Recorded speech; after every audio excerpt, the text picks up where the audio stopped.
Empat orang warga terpantau tergeletak di jalan setelah dua sepeda motor terlibat kecelakaan di Jalan Rama Kelurahan Semarapura, Klot Kangin, Kecamatan Klungkung, Minggu 19 Juni sore.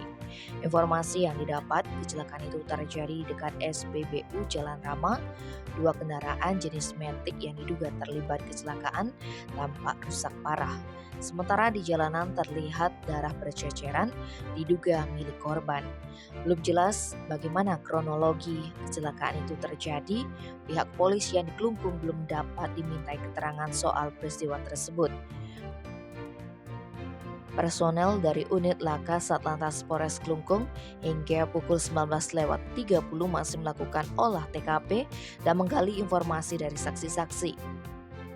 Beberapa saksi di sekitar lokasi menyebutkan pasca kecelakaan keempat warga itu telah dirujuk ke rumah sakit di Klungkung menggunakan ambulans. Kasatlantas Polres Klungkung AKP Wahyu Joko Nugroho belum memberikan keterangan resmi soal kecelakaan tersebut. Bahkan saat dikonfirmasi Bali Express, Wahyu Joko belum merespon. Tim Bali Express melaporkan.